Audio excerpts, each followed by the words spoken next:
The year is 2025, but there is anything but a lull on the Ukrainian battlefield. Quite the contrary. While the world gets caught up in new headlines and debates, the front lines continue to shift, slowly but relentlessly. And it is not Ukraine that is gaining ground. In the Donbass, more territory falls into Russian hands with each passing week. In Zaporizhzhia, Ukrainian forces are desperately trying to hold the line, but cracks are showing in their defenses. Russian precision strikes have become routine, sending a clear message. Moscow's military technology now dictates the tempo of this conflict. How much longer can Ukraine withstand this pressure? And are we witnessing a decisive turning point in the war? Before we dive in, if you want exclusive insights into modern military strategies and the latest developments in the Ukraine conflict, don't forget to subscribe and hit the notification bell so you never miss an update. Analysts are asking with increasing urgency, does Ukraine still have a viable strategy, or has the fight become a desperate attempt to prolong what may be inevitable? The signs are hard to ignore. In early July 2025, yet another targeted Russian airstrike hit the Donbass.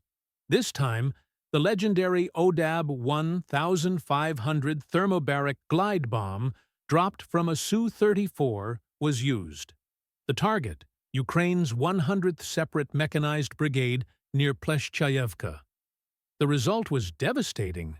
Ukrainian drone systems and short-range air defenses wiped out in a single blow. What was once extraordinary has now become almost routine. Weeks rarely pass without reports of another successful Russian bombing run, usually a direct hit, and often without any real Ukrainian air defense response. Why does no single system seem able to counter these attacks? The answer is not negligence or incompetence, but the new reality of modern warfare, where evolving technology and razor-sharp tactics define outcomes.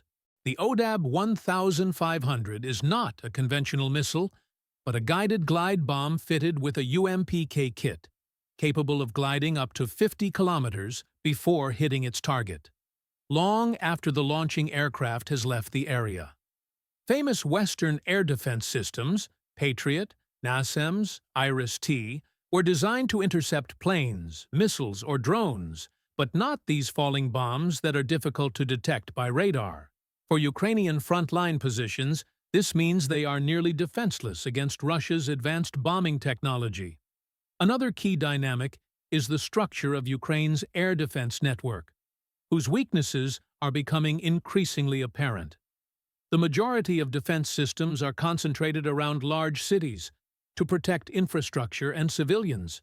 Kyiv, Lviv, Dnipro, Odessa, these are the top priorities.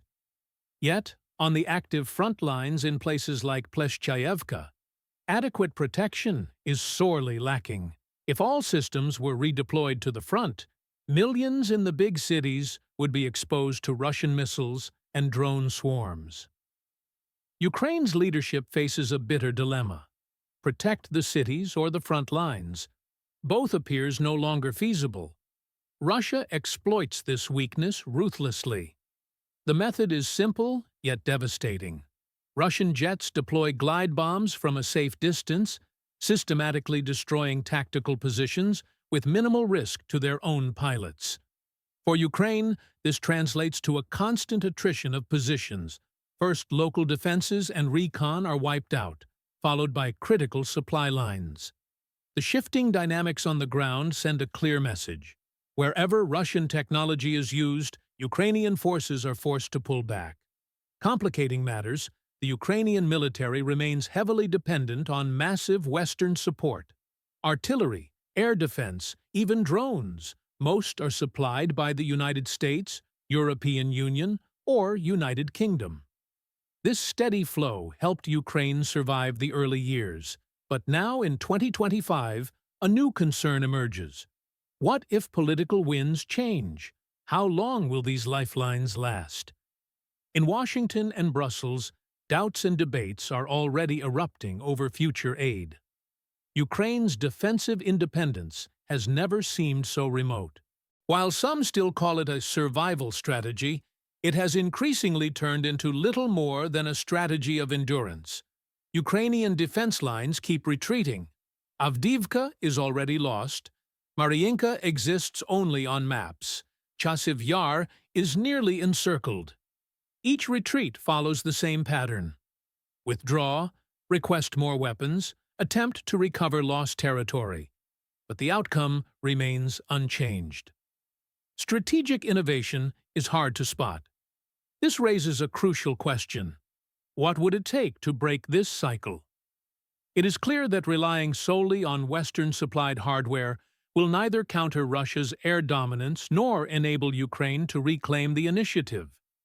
More than pleas for help are needed.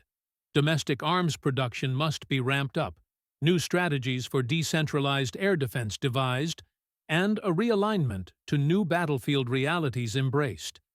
Should this not happen, the pattern seems destined to continue. Russia's modern weapons, especially glide bombs like the ODAB 1500, will eradicate Ukrainian strongpoints one by one.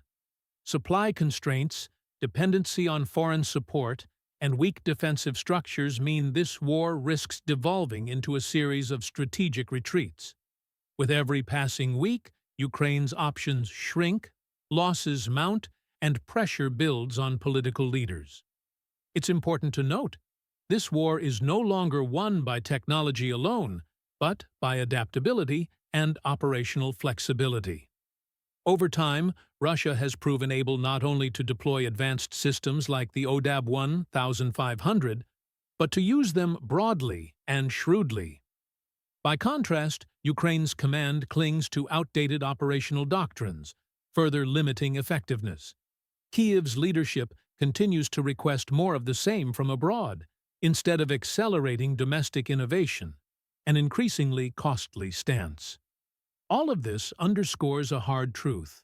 Those who ignore technological and tactical shifts are quickly forced backwards on today's battlefield. The Russian military has succeeded in combining precision strikes, drone warfare, and operational flexibility to assert clear superiority. With every Ukrainian position destroyed, the front moves further westward, not through flashy offensives, but through systematic use of superior weapons and perfectly coordinated strikes. The impotence of Western technology, especially against glide bomb attacks, has never been more obvious. Ultimately, the key question lingers. How long can Ukraine withstand this pressure? And is there a real chance to reverse the trend?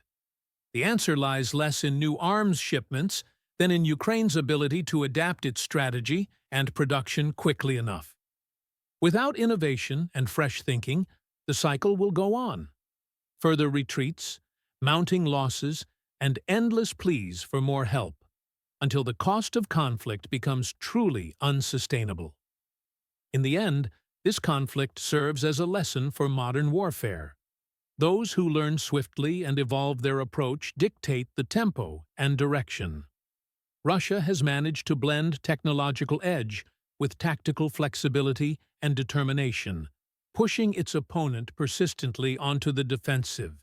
If nothing changes, Russian precision and organization will continue to define the balance of power. The world is watching to see if and when that might change.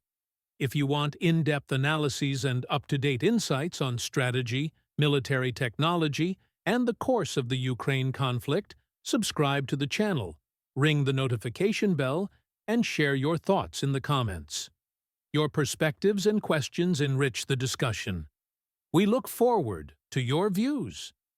Stay informed, stay critical, and remember, in this war, it's not just weapons and numbers that matter, but above all, the ability to adapt and anticipate what comes next.